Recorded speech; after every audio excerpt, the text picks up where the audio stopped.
Can we just hang on a second? Yeah, sure. Sorry, we're expecting possibly another 8 people, so I just thought we Okay. might give them a little more. And B, Of course. thanks to my Great. briefing yesterday by the GDPR police, I have to make a statement that says, ladies and gentlemen, we are recording this session, and at the end of it, we will be posting the recording on YouTube. So if you don't want to be part of the recording or you object violently to being put on YouTube, this would be a great time to either turn off your video or say goodbye. Having said that, we'll see how many people run away. Yes, I'm glad you said that. I might have to. Well, I'll have to watch what I say. No, I don't think it's going to be that much of an issue. Anyway, so it's everyone's had 3 minutes. Maybe wait one more just for the last people who got involved on phone calls or something. But okay. Good afternoon to everybody else who's arrived that we haven't had a chance to say hello to yet. But Belinda, is that a new deep water marina? Is that a what? A new deep water marina. So no, although it dries out. It is currently being dredged as we speak. So every year Dorset Council has to come and dredge. In fact, this year they do a harbour dredging and beach replenishment exercise at the same time. So this is a man-made sandy beach. So they dredge the sand out of the harbour, plonk it on the beach, and then cover it up again with the white sand because it's black when it comes out of the bottom. But this year, for the first time, they're actually going further along the pebbly beach, which is all across the seafront, and dredging the sand that's drifted down that way as well. Yeah. Fascinating stuff. Well, it'd be a new place for me to park the boat. You must be PR, Belinda. Everyone else I know calls the black stuff mud, but to hear it called black sand is wonderful. Well, last year, so I was elected to Dorset Council just under 2 years ago, and I started asking them if they could test the sediment that came out, because a lot of swimmers were saying that they felt they were getting rashes and they thought that it might be contaminated. So we pushed really hard to get the sediment tested, and it was found to be, indeed it was well below the levels of polluting, but it just looks horrible. So they dredge up all this really black looking sludge from the bottom of the harbour and then pile it up and then spread it out on the beach and cover it up with the yellow sand. So it's just quite interesting having the sediment testing, which at least, so that the local authorities have no money, as you know, so they kept saying, well, there's no reason for us to do this. But I said, but if you are allaying public concerns, then surely there's a very good reason to do it. And actually, in the end, they all agreed it was a good thing to have done. Well done. It looks very unpleasant when it comes out. Yes. Well, I think we've certainly gathered a couple more people since we started talking. So let's assume that we're all here that are going to keep coming. And it's all yours, Belinda. I'll leave it to you. Okie dokie. So yeah, I started saying that I've been teaching carbon literacy for town and parish councillors, and I was part of the group of trainers and individuals. I think I was the only individual. The others were sort of training groups that helped develop a special toolkit aimed at town and parish council and community level. That was, I think, back in, I don't know, 2020. This toolbar is really annoying. I hope it's not annoying you. So yeah, just by a bit of background. So I'm a geographer, so I've been kind of interested in climate and environmental action. And I became more politically active when my daughters were sort of slightly more independent, by trying to persuade people to stay in the EU, and then felt like I needed somewhere to take this political energy. So stood for the town council in May 2019 because I was frustrated at the lack of action on the climate environmental emergency. So got Lyme Regis Town Council to declare an emergency. I took a certificate in the Foundation in Environmental Management and Assessment to sort of educate myself further on the whole agenda. Became part of the NALC Climate Emergency Network, which I think a lot of colleagues on this call were involved in as well. I helped co-found the Dorset Climate Action Network, and so, you know, sort of a network of groups to try and share best practice and set up projects, and that's gone from strength to strength, which is quite exciting. Me and our operations manager in the town council were part of a sort of steering group that helped develop the Impact Community Carbon Calculator. And I stood for Dorset Council in a by-election and was greatly astonished to be elected. So actually a lot of the sort of ideas that I had for, you know, building a community climate action plan in Lyme Regis hasn't really happened because I've had other things to do. And so as background, NALC's Climate Emergency Network undertook a survey in late 2019 to assess the level of climate action at town and parish council level. And at that stage, they found that 35% of town and parish councils had passed climate emergency declarations, 35% had not. But of those that had passed, only 6% had calculated their own carbon footprint. And I think only 2 councils had tried to do that at the community level as opposed to their own operations. So in Lyme Regis, I was part of, or 5 of us were elected for the first time in 2019, and then another, actually a Green Party colleague joined in August in a by-election. So we then had enough new people to begin to be more, you know, let's say braver about introducing change. And I found that carbon literacy workshops was one of the routes that we could do to help my fellow town councillors understand more. And we also applied, as Lyme Regis Town Council, we are applying at the moment for accreditation as carbon literate organisation, that comes with a sort of higher level of evidence of what we've been doing. So the Carbon Literacy Project, I'm just going to minimise here we go, is a low carbon culture change project, working with everyone where they live, work and study. It's founded on a day-long experience that leaves participants informed, empowered, inspired, and taking their own actions to help resolve the climate emergency. So it's basically peer-led learning within an organizational context or community context. The idea being that it's very relevant to your roles and what you are actually able to do. So it's supported by the government. I should know how long it's been going. It's been going quite a long time, and it started in Manchester working with housing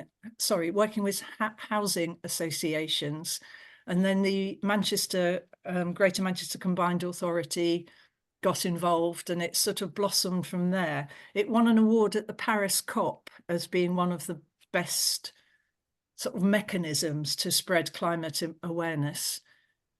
So the material that, you know, these are the acknowledgements to those people involved right from the start. So carbon literacy is an awareness of the carbon costs and impacts of everyday activities and the ability and motivation to reduce emissions on an individual, community and organisational basis. So as mentioned, it involves a day's worth of training, which you can do as a whole day, or you can do 2 half days, or you can do 4 2-hour sessions, or I think I've done every version, or 3 2.5-hour sessions. It's quite hard to organise people to do more than 2 workshops. It's just a lot of admin to try and get people to commit that far ahead to doing it in little tiny chunks. But then people who work full time need to do it in evenings. So you have to kind of work out what's best for your audience. So this is the latest graphic. So when I started doing my latest round with Lyme Regis and Weymouth town councils, there were 75,000 citizens certified. So in the last 2 months, another 10,000 have been certified. So it's expanding quite rapidly.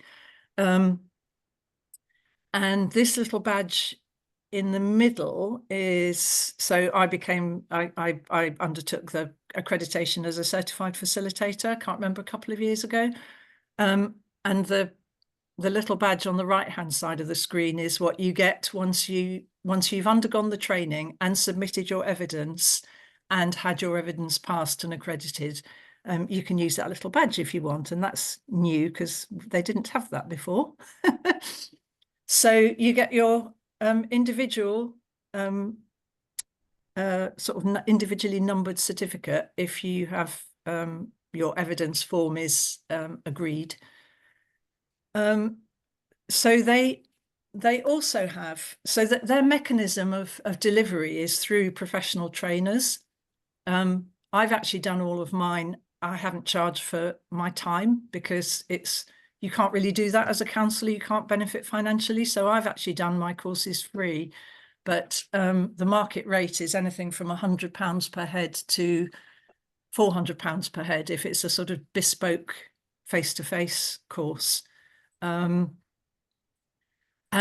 to make it much more accessible, the Carbon Literacy Project started developing all of these toolkits, which is essentially a slide pack which they provide to the trainers, and then the trainers will then adapt to show local climate change impacts and local case studies, so that it's very relatable. So these are the sort of suite of toolkits, and the Town and Parish Council one falls into the local authorities one. So the training involves, it is aimed at beginners. So I'm guessing that probably most people on this call wouldn't necessarily benefit as much as others. But if you think it's something that's useful for your fellow councillors or your fellow community groups, it's really aimed at people who don't have much of the sort of knowledge of the actual climate change science. So it's looking at basic climate change and how the changes will affect us both globally and locally. It looks at specifically how it will affect your local community. So I put in lots of photographs of the impacts of the local storms that we had, and what that meant for our own operations as a town council. And all the sort of flooding and where the roads were cut off, and increased landslips and rock falls that we're now seeing as a result of all the rain we've had recently. So then you create an action plan to help reduce the carbon footprint of your local area. So the idea is you're participating in the training with other people that either that you're working directly with or that you can work with.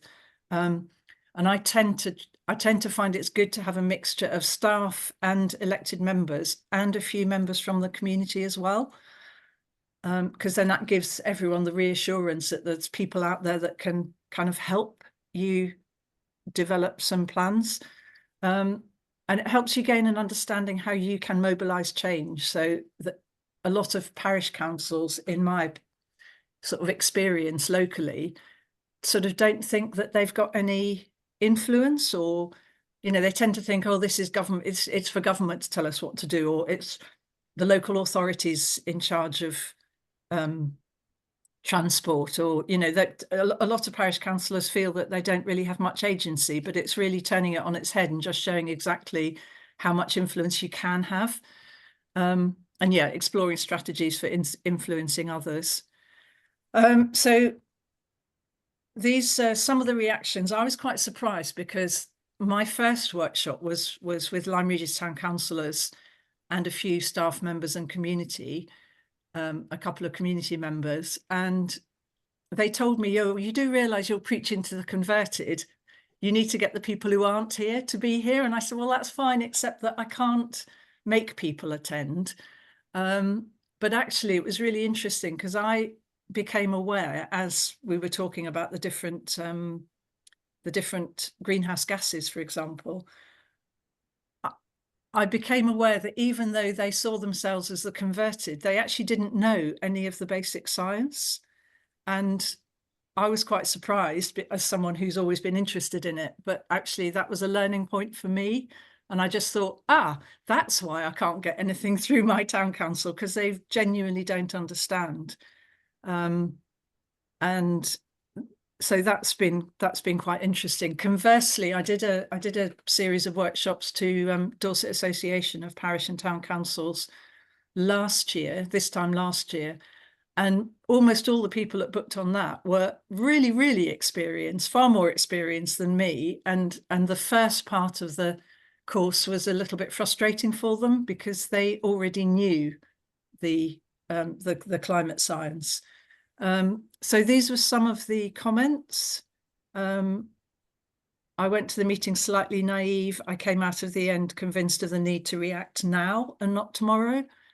I feel more informed and therefore more empowered. And then, yeah, it's a good opportunity to kind of get yourself out of the day-to-day and actually really think about the sort of bigger picture. Some of the ideas that emerge from the group discussion. So the training's there's a lot of video clips and there's a lot of opportunities for group discussions. And then also, if you're doing it online, there are sort of breakout discussions. And I think that's one of my learning points from the last series of workshops. So I've just done a series of 8 workshops, including 2 one-to-one catch-ups. And I think that when I'm running short of time, I tend to kind of cut down the discussion times in order to deliver the content. But actually, it's much better to cut down on the content and increase the opportunities for discussions, because that's when the real sort of the magic happens, really, because people are learning from each other and sparking ideas off each other. So these are just some of the ideas that came up.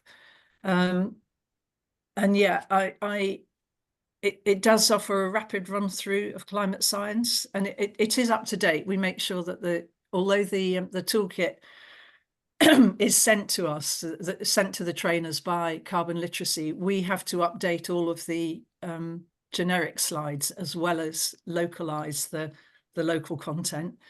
I've talked to them about developing a next stage training, but CarbonLiteracy are quite adamant that their structure is that they are really looking at the sort of beginning stage of it.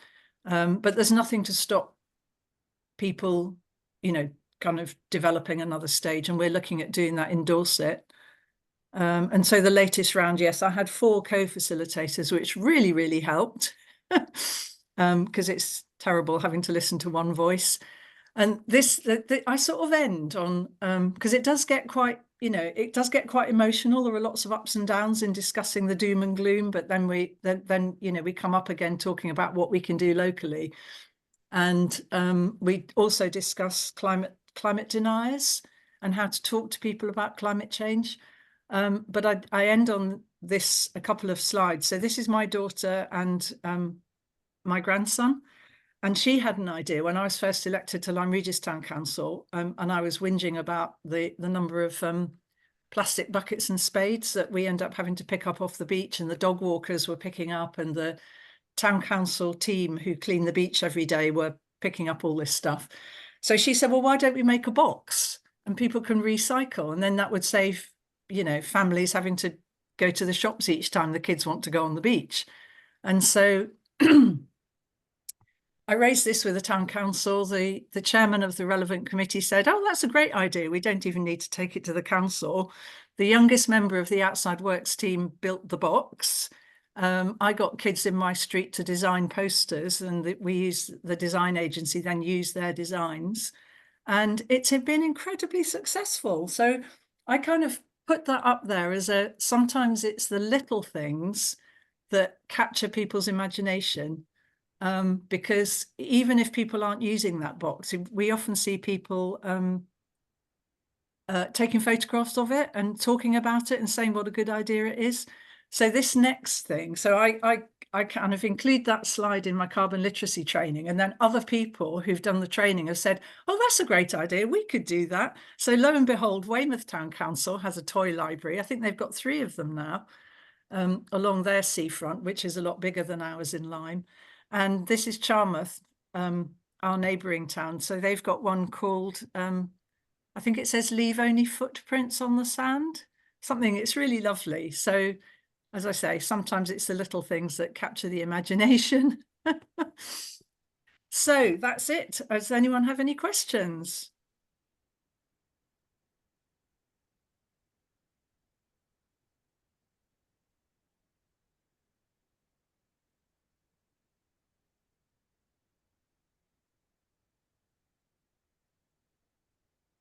I'll break the silence for you. It's Mervyn. I'm nearly always guaranteed to say something on these occasions. Just out of interest, what respect you're on Dorset County Council?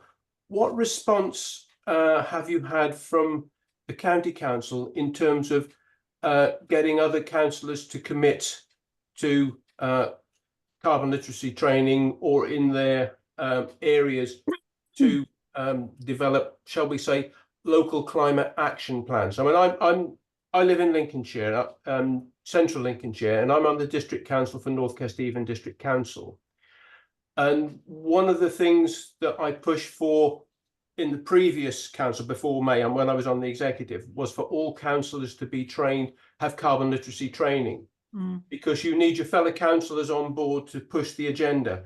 And I know that not everybody has bought into the climate agenda for many reasons, and you're not going to get everybody. But I just wondered what response you've had from your fellow councillors, because they're very important, being out and about, both county council. I don't know if is Dorset a unitary or? It is a unitary, yeah. It became a unitary in 2019. Yeah, so your fellow councillors are really important in this. It's a really good question.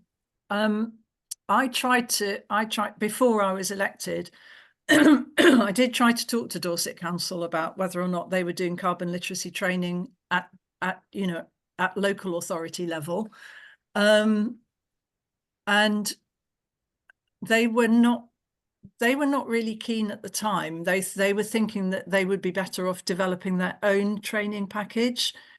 Having said that, this time round, and also the sustainability team at the time was only 2 people. We now have a climate emergency. In fact, that's not even his title anymore. He's been promoted, but we recruited somebody from Cornwall Council, actually, who came in and really enabled Dorset Council to make major steps forward. And the sustainability team is now much bigger. So I think that going forwards, there will be. We've got local elections in May, so nothing's going to happen between them now and then. But one of the sustainability officers was going to be part of my latest round of carbon literacy training for town and parish councils, and he produced a really good slide pack. So we're getting much closer to working more closely together. We're not quite there yet, but I think we will be in the next council. And whether or not carbon literacy is the mechanism they choose, who can say? Because we're right on the Lyme Regis is right on the border of Devon and Dorset, so I've been involved because I was working at the university not long before I was elected to the town council, so I had quite a good awareness of what was going on in Devon, and they seemed much further ahead than Dorset. And Dorset Council has actually made really rapid improvement in the last couple of years, definitely since the executive director was appointed. But yeah, I feel like we're really close to joining everything together, but we're not quite there yet. No, that's interesting. I can see other people want to talk, but one thing I will say, what I liked about the great collaboration, and this for me is very important. There's no point us all working on our little silos and reinventing the wheel. And this is what I like about this. It's everybody, if you've got a good idea, share it. Yep. Yeah, that's exactly what we're trying to do. You're muted, Graham. You're muted, Graham. Graham, you're muted. A lady called Sarah, like me, has been waving furiously to get in, so don't forget her, Sarah Whitelaw. No, that's why I was talking to bring Sarah in first, because she actually put her hand up before anybody else did. So Sarah, it's all yours. Don't worry, it's hard Right. managing these things, isn't it? Belinda, thank you so much for that. That was really, really helpful, informative every which way. I'm from Home Valley Parish Council, which is a sort of mid-sized job within Kirklees, so West Yorkshire. And there has been a climate action plan here since 2019.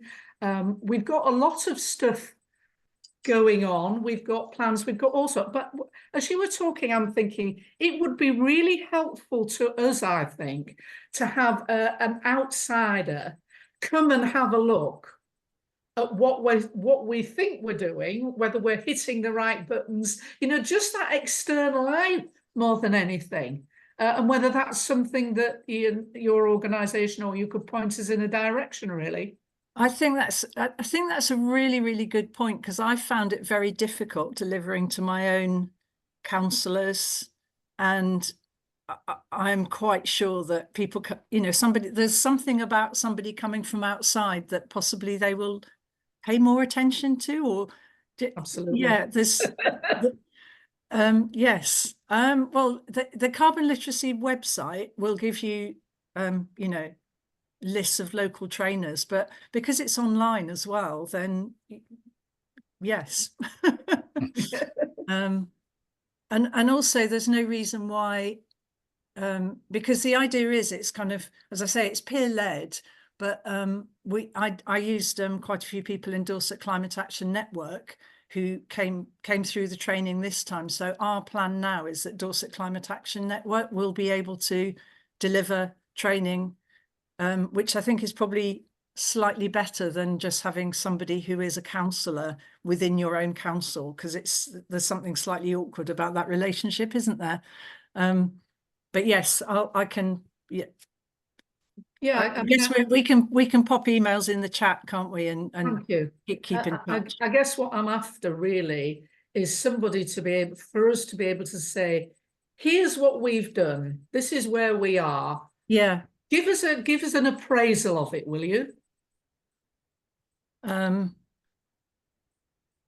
Yeah, I mean, it's. I think for me, I just feel like we can't rely on politics. The whole political system doesn't quite work, in the sense that it does take a long time, and in my experience, local councillors tend to be quite risk aversive.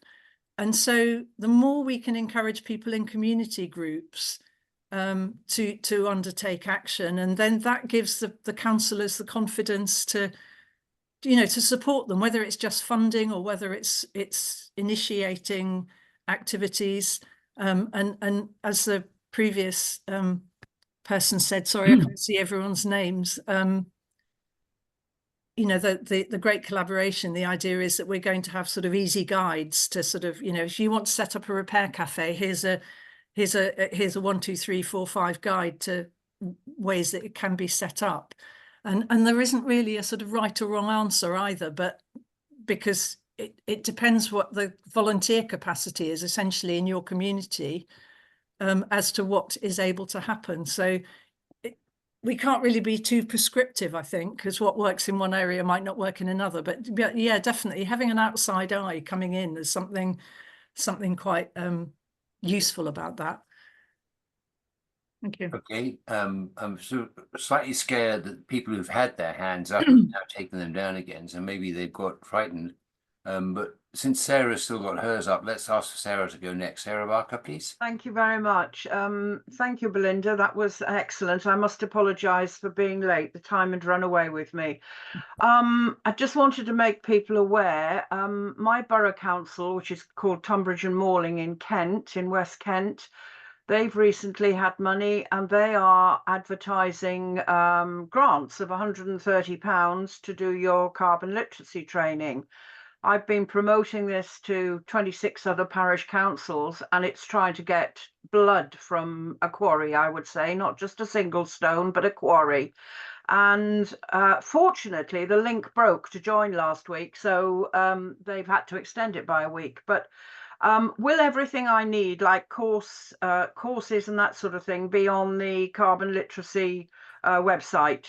Because that's one thing I don't know where to start. I can choose who I have the training with. So if you've got any info, or if you can make it available to everybody. I think it's all on the website. Lovely, that's okay. I'll go and trawl at a suitable point when I've got my £130. I can see Richard's on the call, so Richard will be able to help you. Okay, who is Richard? Richard Watkins. Richard, Oh, okay, right. Your hand was up recently. I don't know if you want to jump in. I'll thank you very much. Thank you. Richard is Save Our Shropshire, who was also very key in developing the Town and Parish Toolkit. Yeah, and So- I have a favourite word. I'm calling people climate action, climate science nayers. Yes. Richard, I don't know. Yeah, if you hi want- Belinda. Good to talk to you. Yes, I'm here. I'm listening to all the good stuff you're saying about carbon literacy. Yeah, if people want to talk to me, that's great. In the meantime, Stuart, you come back with your hand up, please. Yeah, I would just like to thank Belinda for an excellent presentation. Thank you. But I would say that I did the carbon literacy training just last week, and I did have a few comments. The trainers actually seemed quite ashamed of having to show graphs and numbers. They kept apologising for trying to explain the science, which I thought was quite bizarre, really. And I'm not sure if that was a reflection of what they thought about the audience. The other thing, it seemed to be very politically correct. There was very little about central government or multinational companies or anything like that. It was very much down to the individual and very local actions that you could take. And I'd have liked to have seen something about getting funding for various projects. I mean, I'm desperately trying to get some solar panels on one of our buildings, and I've got absolutely no pushback from the council, but they just keep saying, where's the money going to come from? Can you remind me where you are, Stuart? I'm in Great Dunmow in Essex. Okay. Yeah, I think the thing about the carbon literacy is it as I say, there are all the different toolkits that are aimed at different sectors, and even within that, I mean, I did adapt our course recently very much to so Dorset Council included that, I included the Dorset Council slides, and there was they put together some various funding sources, some of which I didn't know about, so that was really useful. So I'll happily send you that slide, because some of them are national, but yes, it's really up to the trainer how much is localized and sort of adapted to the audience as well. And each session, I find each session is different. When I had only sort of 6, 7, 8 people on a call, I allowed questions, as we had discussions almost on every slide, whereas if you've got a bigger group, then it has to be a little bit more prescriptive and very, very sort of, the timing has to be spot on, and you have breakout groups. So yeah, I'm sorry, it is very difficult to please everyone, I know. I know, but I did ultimately find it a good session. Yeah, good. And quite enjoyed the breakout. I think there were about 30 odd councillors on it. Yeah, oh, that's good. So it was quite a lively couple of days, really. Good. Part of the 10,000 that have showed up in the last couple of months. Well done. Richard, could you like to go ahead, please? Just a couple of points, Stuart. There should have been a section on funding various projects.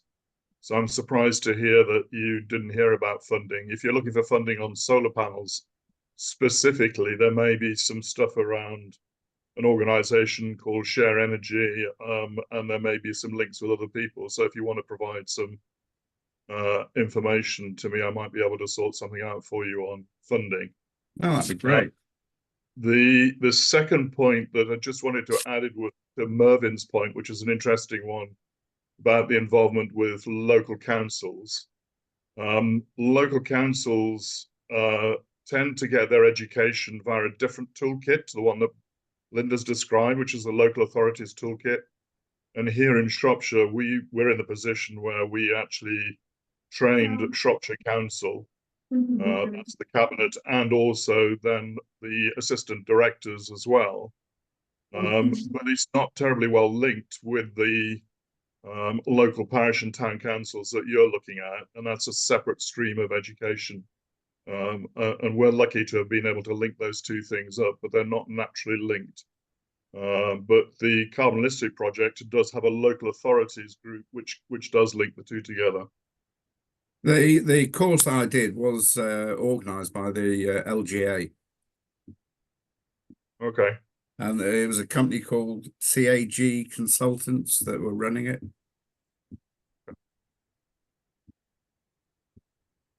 Yeah, I've noticed actually in the latest LGA bulletin, I think they are actually, there's some funding for carbon literacy training. So I don't know who's running it, but there is a bit of funding there at the moment. Yeah, it was free for me. So yeah. So we've got to the end of people who've got their hands up. Is anyone feeling shy but would now be braver and want to come forward with a question or comment, please?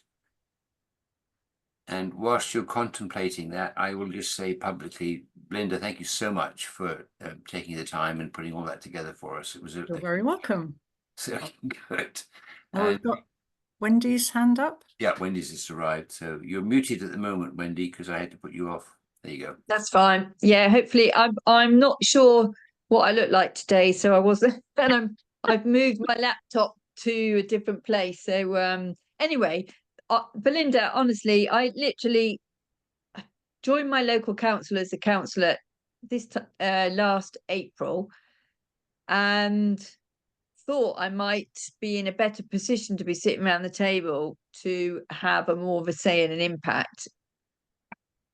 It hasn't quite worked out that way. So I'm in two minds whether to run again in May. But if I don't, I'm not giving up, and I shall be badgering the council to do more.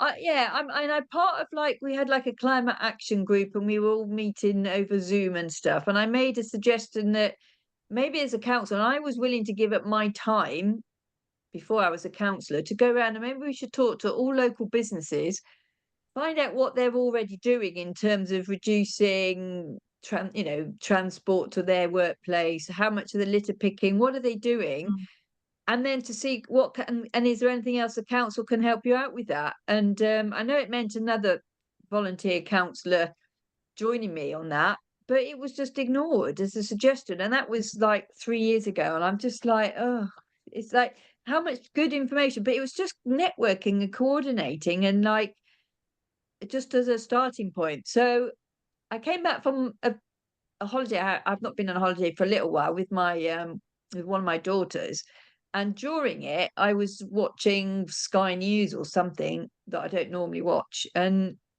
it was the head of the United Nations or some world organization saying this is desperate times. And I came back all fired up, and I spoke to a lady who's actually a member of a Green Party, who's sort of been leading climate action in the council, but not a lot has happened. And I came back with what I thought were quite sensible steps to do it, and exactly what you've been talking about. I said we should all do our own carbon calculation. What's the town council doing? And I've done a list of all the different carbon calculators that I'd found from just searching. But if your carbon calculator is suitable for a council to use, then I'll be getting back to them. So yeah, very long-winded story. I needed to get it off my chest, but it's just been brilliant. And the main point was, I literally only saw yesterday a message, an email that somebody had messaged this link in to it, and I was able to come and join you today. So it's been brilliant. So thank you for that. And hopefully I can talk to some more people and take this on now. Yeah, I mean, I'm nodding in sympathy, because I find myself slightly banging my head against a brick wall in my local town council. But I'm quite often comparing our neighbouring town councils. So in Dorset, for example, Bridport, the next big town along, their town council is very, very much more proactive, I think. So they've rewritten their neighbourhood plan. They have a climate and emergency action plan, and they have rewritten their neighbourhood plan to reflect, at a community level, their climate and environmental plan. They're very much more proactive with the local community groups, and they have paid officers whose job it is to put the climate and neighbourhood plan undertakings into action. They've just had a 20-mile-an-hour request approved without having to do a year's worth of speed watch monitoring, for example, because it's in their neighbourhood plan. And they've undertaken a movement and access study, which also came to the same conclusions. So I quite often refer to, be more Bridport, or why can't we do, because Lyme Regis Town Council is quite unusual in this. It has quite a big workforce, and it has an income, because we own the beach car park. So what we've ended up doing, I managed to get a budget of, I asked for £100,000 because I knew that's what Bridport and Weymouth and Dorchester town councils had committed that amount of funding towards their climate and environmental emergency plan. I didn't get 100,000, I got 75,000 over the period of the town council, which I know is, most parish councils don't have that luxury, but we haven't been as proactive in the community as those other councils have been. But what we have done is fund community groups. So the River Lim Action Group, for example, we've been able to pay for all the monitoring equipment, and we've commissioned a full ecological assessment of the river, and the town council's funded all of that. So, each solution is going to be very different according to how your political makeup is and how your, what the capacity is in the community for doing this together. So I feel like with the carbon literacy, it has to be very, what's the word? It has to be very sort of interactive. It can't be too prescriptive, because what works in one area is not going to work in another. I hope that makes sense, but don't give up. Yeah, it makes sense. I think you have to feel like you're battling your head against a brick wall at times, otherwise you wouldn't be, it's part of the, I think it's part of the process. If I could just jump in front of John, I'll be right with you in a second, John, for a second, to say to Wendy that I think one of the major purposes of the Great Collaboration is to bring together some reassuring news from those places that are going ahead with their plans, and they are making a success, and they are successful in getting the community involved and overcoming the objections of all those people who would rather deny that anything is happening. So we had a big meeting yesterday where we were discussing the changes that we're going to make to the website now that we've now got control of it. And I think there will be some major differences occurring in the next week or three on the Great Collaboration. But one of the points of it is to try and get lots of people working together so that they aren't all reinventing the wheel, and also so that the success stories can come back to us and cheer up the people who are having a bad time. And John, you're next on your hand up. Mervyn, I haven't forgotten you, but John was first. Can I just also jump in to say that the carbon literacy training does focus very much on mitigation. It's really, really concentrating on how to reduce carbon emissions rather than looking at biodiversity and nature recovery or about adaptation. Obviously, there's a crossover with all of those things, but it is very much focused on, sort of reducing carbon emissions. Sorry, I didn't mean to interrupt, John. Go ahead. Cool, thank you. No worries. Yeah, good talk. My name's John. I'm CEO at Scribe. I'd love to get your email, Belinda, and follow up and Okay. afterwards. Yeah, you can message me on Zoom. Question. So what some more of the progressive town and parish councils, what do they do in terms of tracking their carbon footprint ongoing? Because, you know, calculating it seems to be a lot of the calculations are static one-off, and you might do it like every 2 years or something like that. But if you're really into tracking, you know, and getting those marginal gains, you know, tracking it more frequently might be, you know, a good thing to do. Yeah, I think a lot of them actually employed consultants. So at an operational level, with where the town council's just looking at its own operations as opposed to community-wide, it's relatively straightforward. I think I can't point to a direct toolkit. I don't know if that's something we're going to be able to produce, Graham. But I think a lot of them did employ consultants to have a starting point and an ability to measure. I've spoken to our sustainability officer in Dorset Council, he's doing a lot of work on a reporting platform, sort of measurement, because the government's requiring local authorities to do this now. And I asked him whether or not the impact community calculator, which is the one I quite like because it goes down to parish level, whether or not they're compatible in any way at all. And he doesn't think that they are.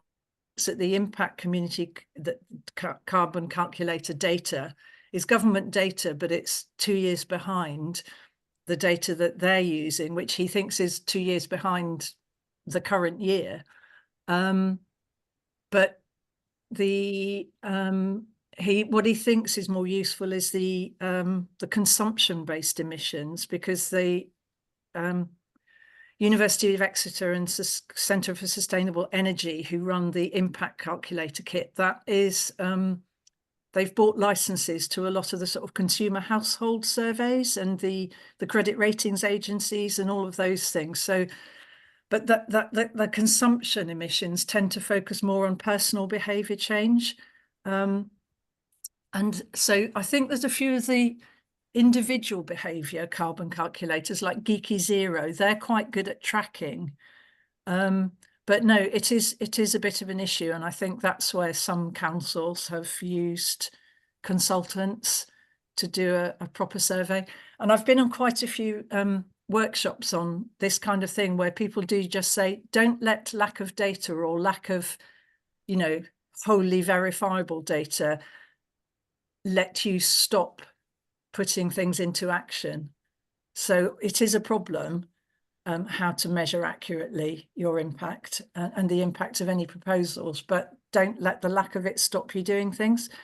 Richard and Stuart, you've probably got more up-to-date information on me than that. Richard, have you got?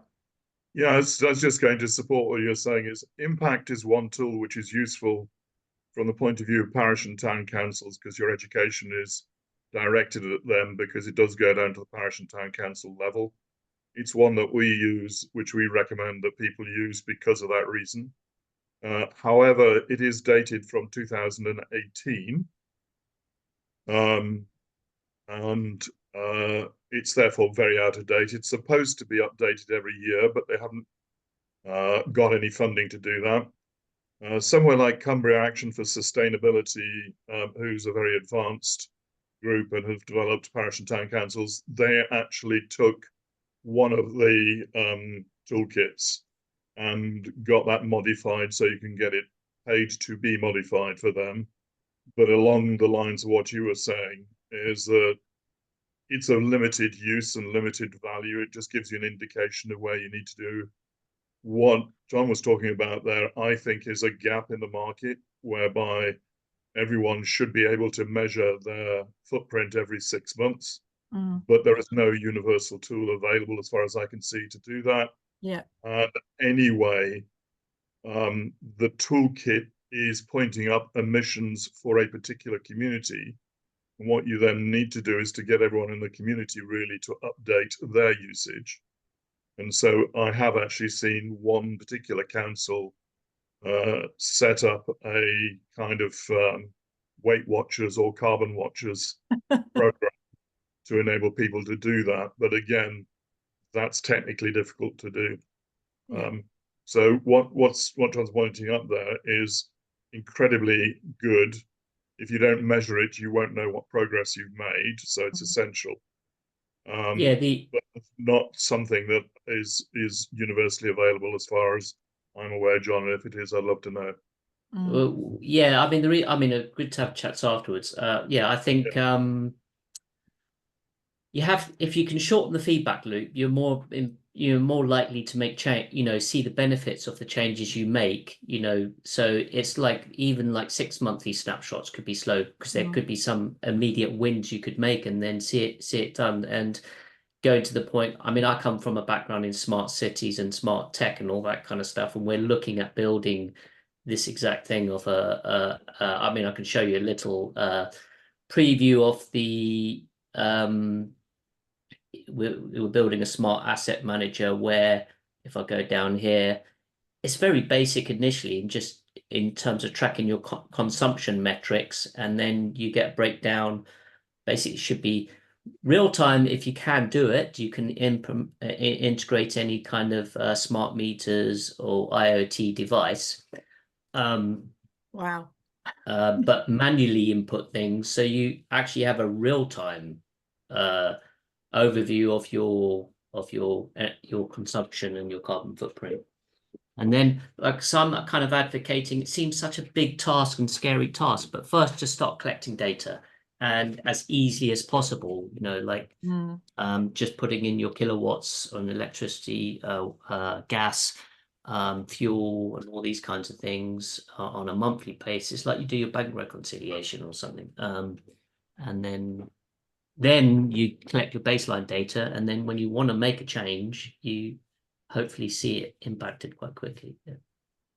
I did promise not to forget Mervyn. So, Stuart, if you wouldn't mind, could we just go to Mervyn before we come to you? Yeah, sure. Thank you. Yeah, thanks very much.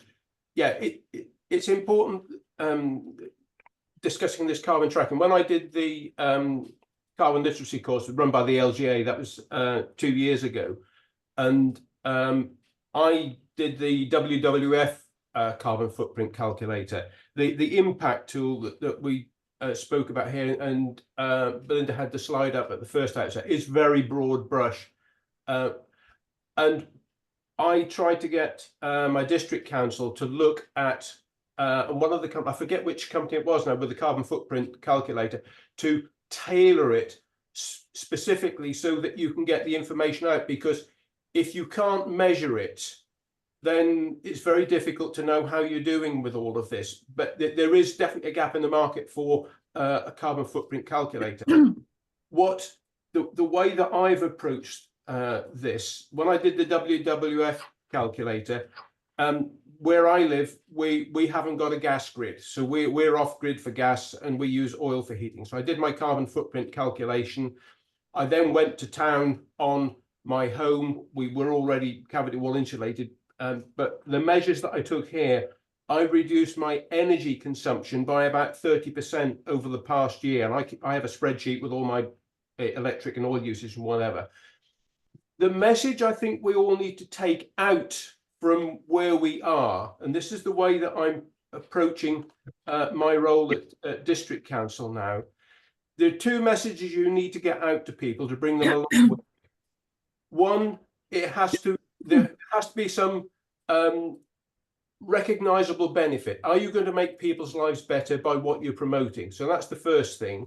And secondly, are you going to save them money? Because these are the prime drivers for this. Is what the way I looked at it. Can I save myself money, and can I make my life better by the things that I've done? So I can answer that yes for my own home for the measures that I've taken here. whether it's just turning everything off standby, and we've got rid of all the drafts and stuff like that. So that's how we've done it. The one thing that worries me with everybody focusing just on carbon, and Belinda did mention this, I did an online course through edX and Johan Rockström from Potsdam Institute about planetary boundaries. And this, it needs a modal shift for people to put environment first rather than just pure economics. And this is a different, I don't want to go too far into that, but when we talk about carbon, reducing our carbon footprint, a lot of people don't look at the world's carbon effect, if you like. So what we do here, there's a knock-on effect the other side of the world, whether it is through concrete, batteries for electric cars, whether we buy biscuits that have got palm oil. There's a yin and a yang with all of this. And I think that a lot of people are blindsided. They think they're doing wonderful things here, but creating a huge problem the other side of the world that they don't know about. And that concerns me greatly. And I think governments in particular are very bad at this. And you mentioned earlier about our politicians. Well, they're only worried about whether they're going to get elected sometime this year. The rest of it doesn't really matter. And we saw that, what happened to ULEZ in London, when they thought they were going to lose votes, then dump it. So politicians are national politicians, very bad. It's for us to go out and sell. Yeah, my message is very much, you know, more so as I've been doing the training, is don't wait for your politicians to do stuff. Just do it in the community and they'll, you know, eventually they'll come on side. I think the other points to make, we do cover all of those aspects in the carbon literacy training. But the other thing to, and I've been emphasizing this for years, is, you know, because climate action has almost become a dirty word, whereas nature recovery hasn't yet. Everybody seems to be more sort of on board with that. So we do very much talk about framing your projects in terms of health and well-being, and the co-benefit is reducing carbon emissions, but the main purpose of it is to improve people's lives, or to improve their health, or to enable people to get more active by walking into town rather than driving, or you know, it's kind of reframing it. I was on a really interesting talk yesterday with the Transition Network, and the people who run the Bath community energy